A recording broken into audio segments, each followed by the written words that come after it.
Welcome to another podcast, episode two, in fact, of the Ocellus Chronicles Before the Beginning. And I just want to let you know that the last podcast, I did share a little bit about how this has been taking 40 years to come to pass to the point of written novels. And I wanted to be able to share a little bit more about that journey and backstory today. If I had to pick a kind of like theme or name for this episode, I think I would call it 40 Years in Hiding, Keeping the Secret. I'll explain a little bit more in depth about what I mean by that. But let's start off with the fact that this journey for this particular project started approximately in the 80s. It was like 82 maybe. I was maybe a freshman or sophomore in college. I was going to school in California. I had lived on the East Coast. And when I finally got a chance to make it home for one of my vacations, I did go to Detroit, Michigan to visit family there. And I came across my cousin's collection of X-Men comics. And I binged before there was even like the process of binging. I did a binge read of as all of his comics, as many as I could. And I became, for the lack of a better word, addicted. When I went back to college, I became a collector. I found my nearest comic book store and I would go down there by myself without anybody knowing what I was doing. And this is the time when people wrote checks and you had like a check register. So I was writing checks, and what I did was, because X-Men had been out since before, I guess, like the 70-ish, time frame. Um, and so here it was, I had 10 years to catch up. So I ended up buying back issues. I was in college, writing checks at a comic book store, buying comic books in plastic bags with boards. And after a while of getting caught up and getting my collection, back issues and all, I started looking at my check register. It's like, oh my goodness, I've got to slow down. This is getting a little out of hand. But as it turned out, I did slow down. But what happened was, instead of buying the back issues at a frantic rate, I started buying current issues because it was still being written, of course, at the time. Um, about the 80s is when they kind of came out with like another chapter. And I really enjoyed the fact that not only was I collecting them, I was also collecting all the little offshoots that they had going on at the time too. But enough about, that history and background. I think you kind of get the picture. Uh, I was definitely a fan. Now, the thing about the keeping a secret is I was a little ashamed to be a almost basically grown woman collecting comic books, not to the point where I was wearing the shades and the hat walking into the store, but I wasn't that far off. Um, so I did get the back issues. I started collecting the current issues instead. And at this point, I'm trying to remember if this happened before the I think this actually was going on before the Halloween party and the dressing up, and if I've got my order in, chronological in hand. So I want to go back to the fact that I was writing and drawing my own characters after the party. And if you're not sure what I'm talking about, I talked about that more in depth in episode one.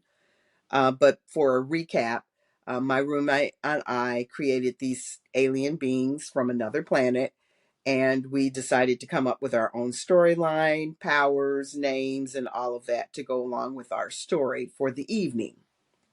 When the evening was over, I was so invested in these characters that I decided to think about drawing them. Well, I did draw them and making them into the characters, the two main characters, for what I thought was going to be a graphic novel. And once again, I went through that whole scenario about how time went on and how eventually I went from a from comic books to actually creating the graphic novel. So I want to talk a little bit about the inspiration of some of the characters. Literally, I'm in college going out on a campus and I would see somebody, and I remember seeing this guy. He was a bartender, and I said, "That's a character." Went home and drew him. I remember uh, I've had at least one ex-boyfriend that has become a character. Not going to let you know which one. You're just going to have to know it's done.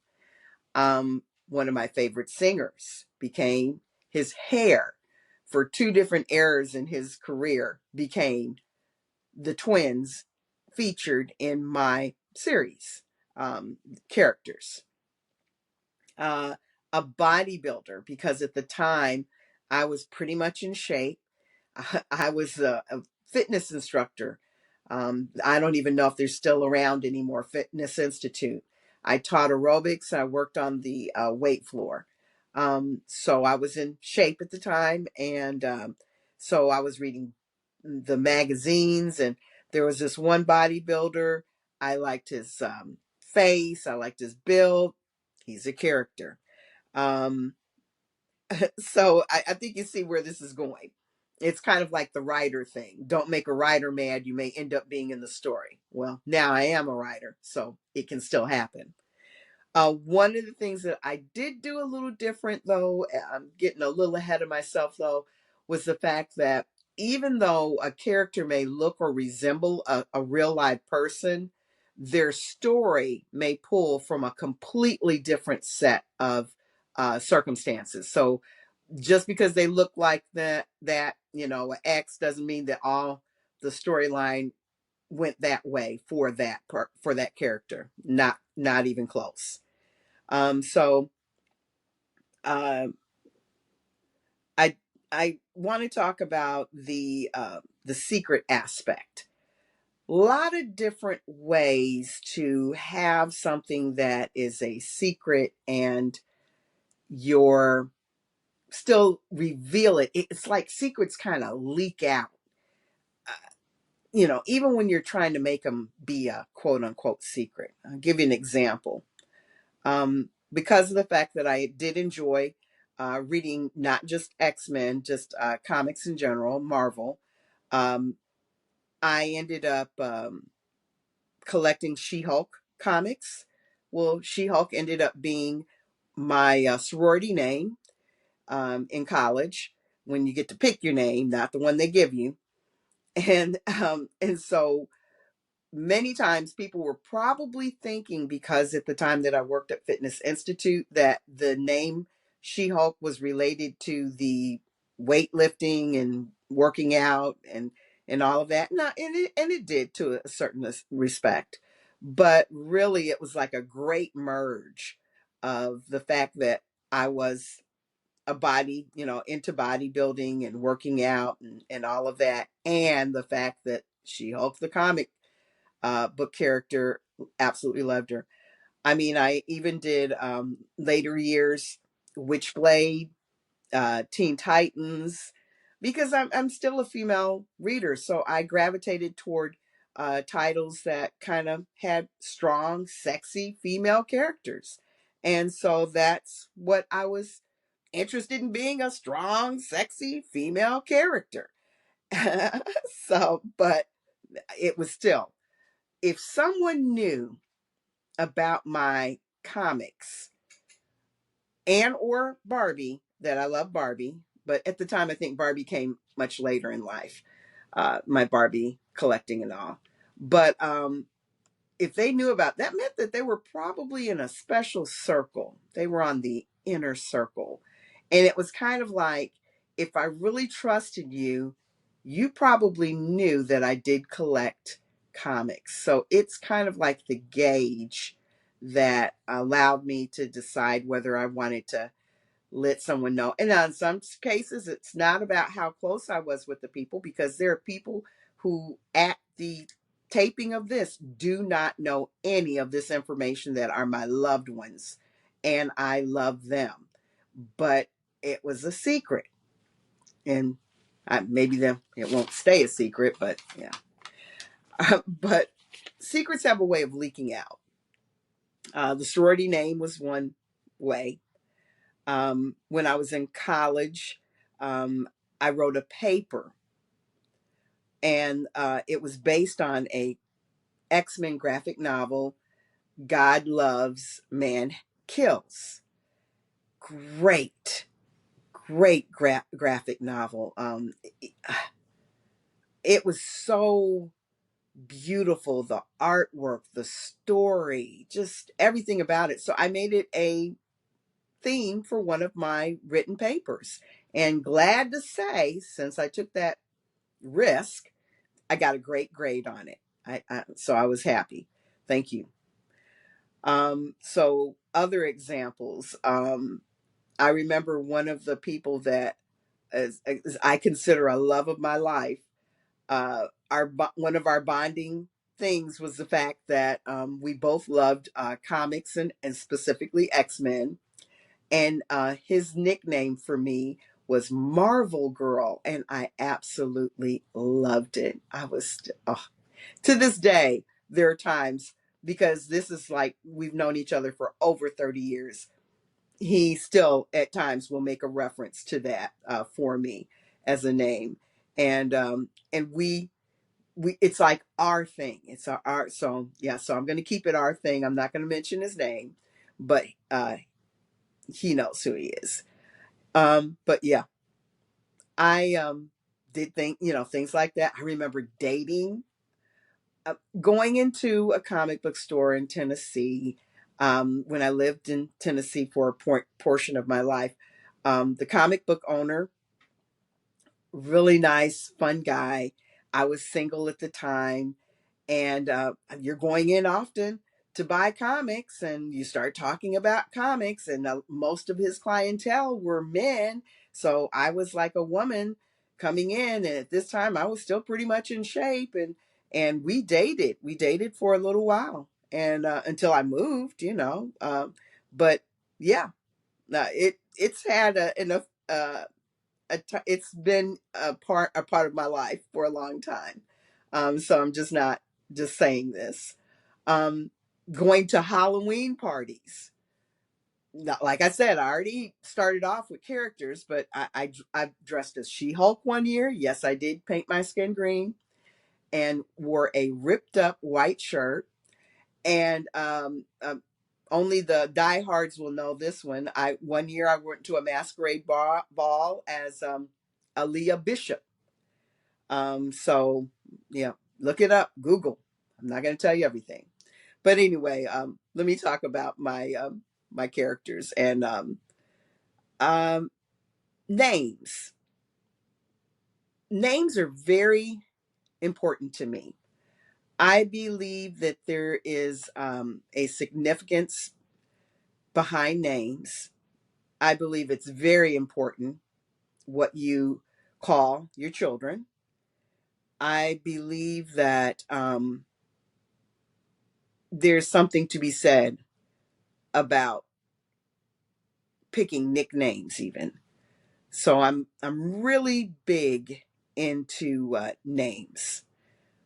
So when I decided to pick characters, the nice part about a name for a character versus a name for your child is your child grows up with that name, and it affects them possibly in some kind of way. But for a character, I had significant characteristics. I used to list their hobbies, their love languages, their how they interact. I mean, I've got three characters designated as what I call empaths. And so, and one's a dark empath, you know, so I do research about characteristics and I decide a characteristic or for each character. So with that being said, their names, no one has a haphazardly picked name.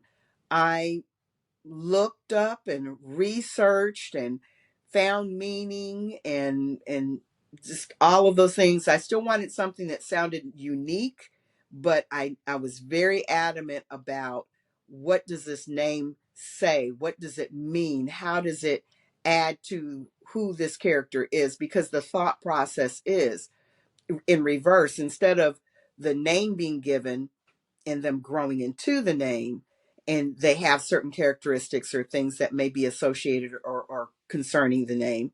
I'm talking about a fully fleshed out character per se. And so you've got to say, well, then they've had this name that's gotten them to this point that they've lived with all this time. So that is something that I look at very carefully. Now, as far as villains and heroes and all of that, I feel like people, good people, make good and bad decisions. People who have a moral base that may not be that great, they make good and bad decisions, and their decisions may be based upon their life experiences.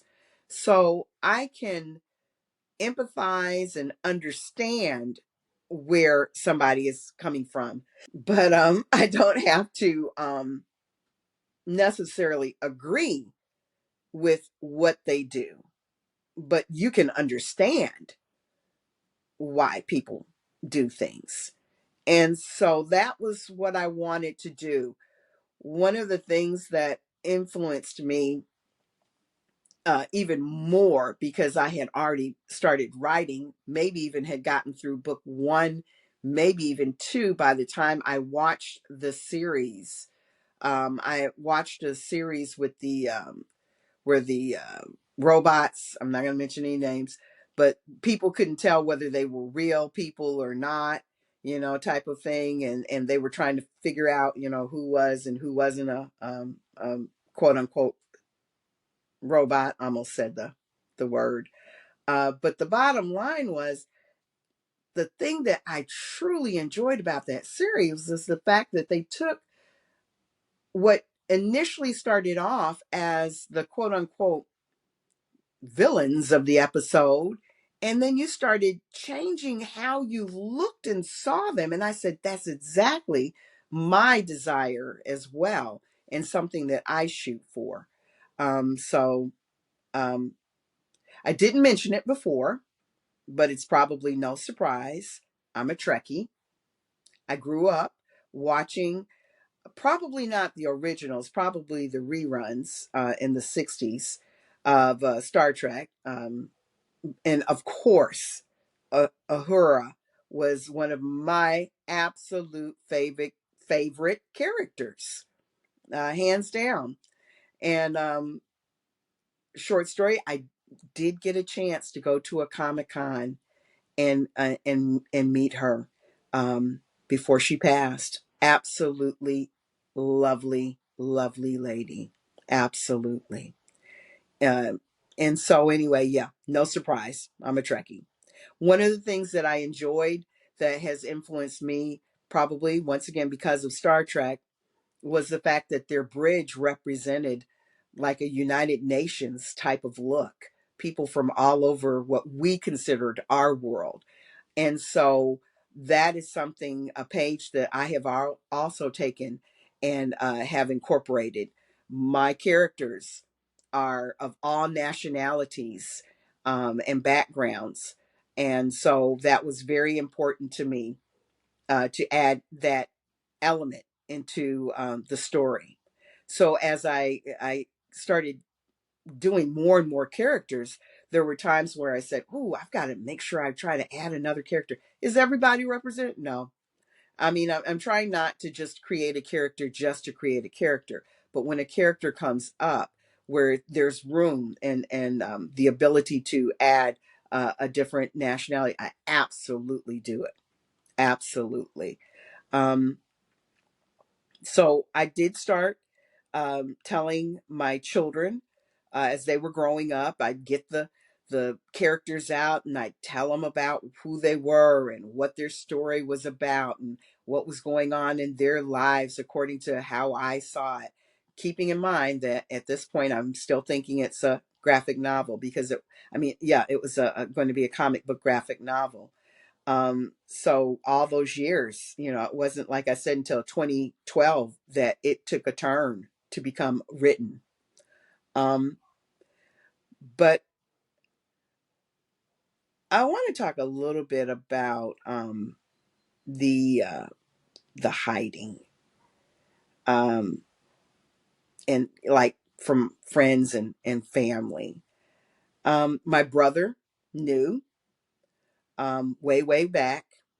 My children have known, and then some friends, some like I said, people that were friends that I didn't feel too ashamed to share or show them a drawing, and and I didn't really talk about it a whole lot. It wasn't like that type of thing for me.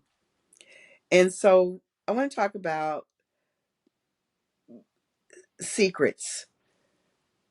you know Something can, you can have something where you're guarding something because it has value and you're protecting it. But then there's also the keeping a secret because of shame.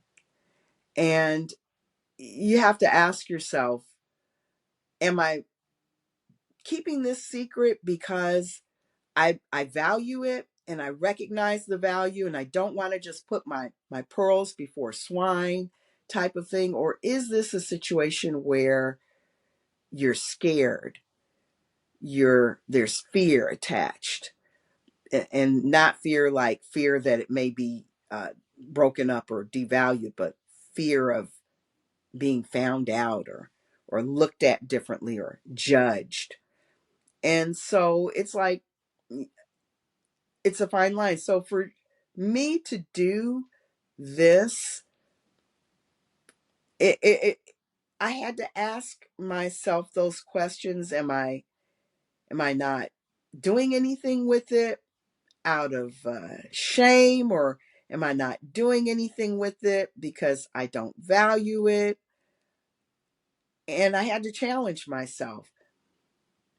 And I think I want to see it come to its full transition of going from where it started and even now as it's been written down on page to seeing it come to its final resting place of being a real book and something that I'm okay with, that I am happy with, that I'm not putting out there for anybody else's um, approval.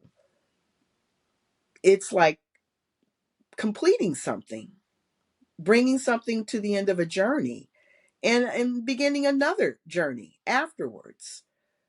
So at this point, I want to challenge you. I know last week's was um, take those baby steps, and now I want to kind of like break the barrier a little bit down, and and ask you to ask yourself, are you procrastinating because you're protecting it and you recognize the value of it, of whatever you are or are not doing?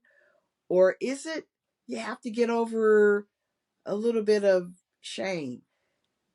And I think it becomes the time in my life right now, why I'm older, where I feel like this is for me.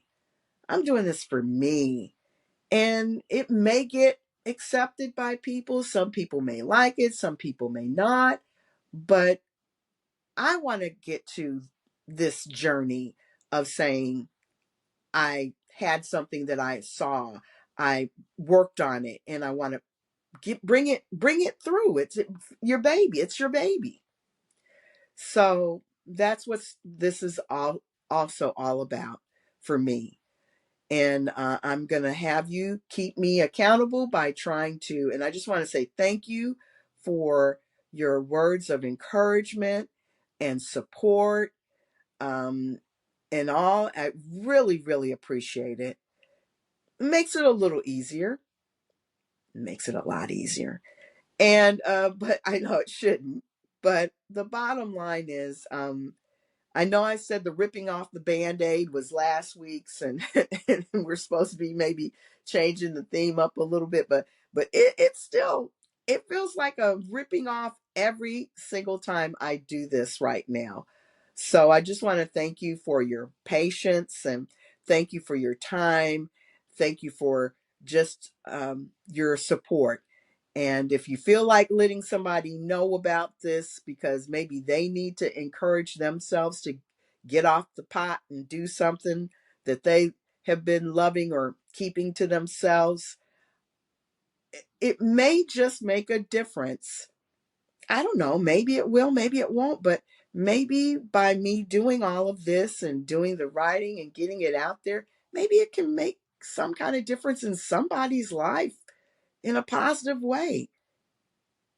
What more can I ask for? All right, until next time, you have a fantastic day. And thanks again for coming along for the ride. Bye bye.